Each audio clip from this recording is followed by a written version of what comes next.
네, 안녕하세요. 우리 연세신통TV는 여러분의 건강과 함께 하겠습니다. 끝까지 잘 보시고 언제나 우리 채널에서 여러분의 건강을 위해서 좋은 정보를 얻고 그걸 통해서 여러분이 건강해지길 바라겠습니다. 오늘은 여러분들에게 이제 얘기할 부분은 허리의 요통, 허리가 아플 때. 우리가 허리가 아프면 되게 당황스럽죠. 근데 이게 허리가 아플 때 여러분들이 많이 이제 궁금해 하시는 게, 이게 허리 디스크인가요? 이렇게 이제 궁금해 하시는 분이 많습니다. 자, 요통이라고 전부 허리 디스크는 아닙니다. 그렇기 때문에 제가 특히 허리 디스크에 의해서 생기는 통증의 특징을 가르쳐 드릴 테니까 이런 경우가 우리가 이제 허리 디스크구나.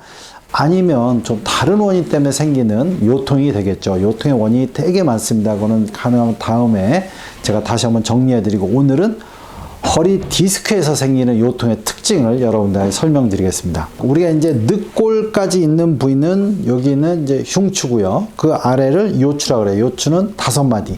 그러니까 허리뼈가 5마디로 돼 있다. 뼈는 이제 단단한 조직이니까 그 사이에는 물렁뼈가 있죠. 이게 바로 이제 디스크라 그러죠. 디스크라 그러는데 그 안에 이제 뭐 이렇게 물렁물렁한 데를 수액이라 그러고 그걸 싸고 있는 데를 섬유륜이라 그래요. 그래서 이제 그 구조가 이제 디스크인데 전체적으로는 좀 물렁뼈죠. 그래서 완충 작용을 하는 거예요. 적절히 완충 작용을 해주면 아주 건강한 디스크인데 몸이 많이 피곤하면 우리가 이제 인대가 좀 약해지는데 그런 상태에서 무거운 걸 든다든가 뭐 잘못돼서 오래 한다든가 그래서 섬유륜이 미세 파열이 일어나고 그걸 통해서 이제 수액이 탈출되는 거.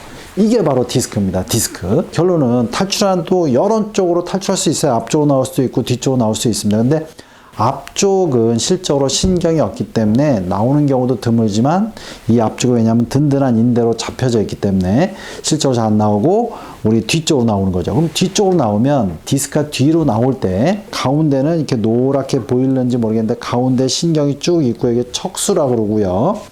옆쪽으로 이렇게 또 신경이 나옵니다. 요거는 신경근. 그래서 요 신경근이 눌리든지 가운데 척수가 눌리든지 두 경우밖에 없어요. 결론은 디스크가 나오면. 그러니까 가운데로 이렇게 전체적으로 나온다 그러면 그럴 때 생기는 증상의 특징이 뭐냐면 어딘지 모르게 허리가 뻐근합니다. 어딘지 모르게. 자, 근데 어딘지 모르게 이렇게 허리가 아픈 경우가 또 되게 많아요. 근데 이제 뒤로 좀 더 디스크가 더 나오는 상태가 되면 더 아파지는 거예요. 더 뻐근해지는 거죠. 그런 경우가 이제 바로 우리가 허리를 숙이면 요추체가 앞쪽은 간격이 좁아지고 뒤쪽은 넓어지니까 그때 더 우리가 디스크가 뒤로 나오는 걸 팽윤이라고 그래요. 팽윤이 더 심해지기 때문에 그거에서 가운데 척수신경이 눌리면 어딘지 모르게 뻐근해지는 겁니다. 이렇게 숙일 때 주로.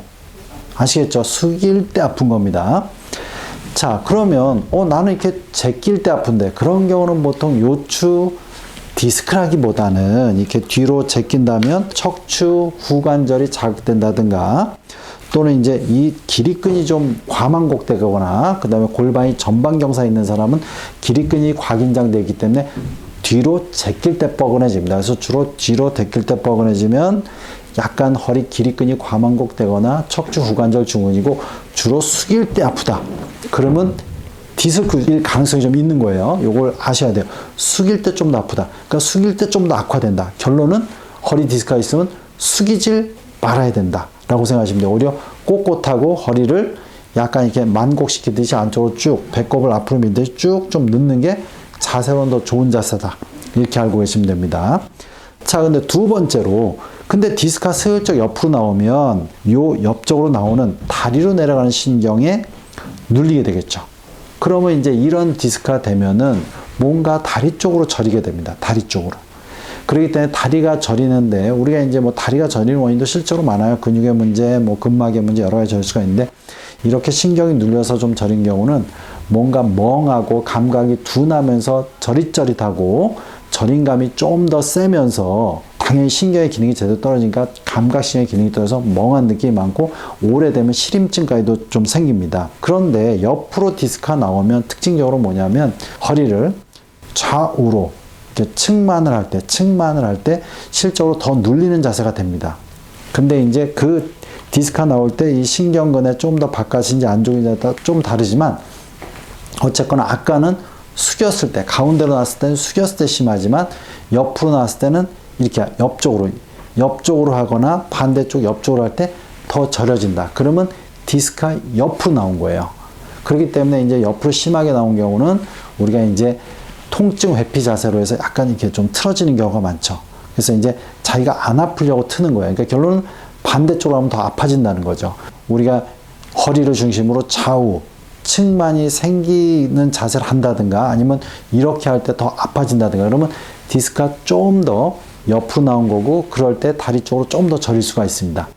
자, 그러면 그런 경우는 당연히 여러분들이 이제 그렇게 피하는 자세로 하는 거는 일반적으로 이제 신경이 좀 덜 눌리니까 그 자세로는 신경에 대해서는 좀 보호작용이 있지만 지속적으로 또 안 아프게 해서 틀어진 자세는 허리의 전체적인 건강 상태를 또 나쁘게 합니다. 그래서 우리가 이제 맥킨지 운동이라 하죠. 이게 자꾸 틀어지면 바로 하는 자세로 하는데 그럴 때 주의할 게 뭐냐면 너무 저리지 않을 정도로 자세를 하는 형식으로 맞춰야 됩니다. 그리고 이제 중력에 의해서 지속적으로 생기는 부하를 줄이기 위해서 사이사이 누워주거나 또 앉아주는 것도 좋은데 앉는 것보다는 좀 누워주는 게 좋고 또 자가적으로 이제 견인을 하는 방법. 제가 이제 예전에 누워서 하는 허리 강화하는 방법 중에서 제가 설명드렸는데 제가 그거는 앞쪽으로 가시면 저희 동영상 목록에서 허리 요통을 없애는 방법 누워서 하는 30초 운동법에 제가 잘 설명해 놨어요. 그걸 꼭 참조하시고 그걸 지속적으로 하면 디스크도 좋아집니다. 그래서 여러분들이 디스크에 대한 통증은 이렇게 좀 양상이 좀 다르다. 그렇게 알고 계시고 또 관리하시려면 저희 동영상을 좀 참조해서 관리하시고 제가 다음번에는 다양한 요추의 통증을 부위별 통증을 가르쳐 드리고 그게 어떤 원인에서 생기는지 다시 한번 정리해 드리겠습니다. 연세신통TV 여러분 구독해 주시고요. 여러 영상이 있습니다. 이렇게 참조해 주시기 바랍니다.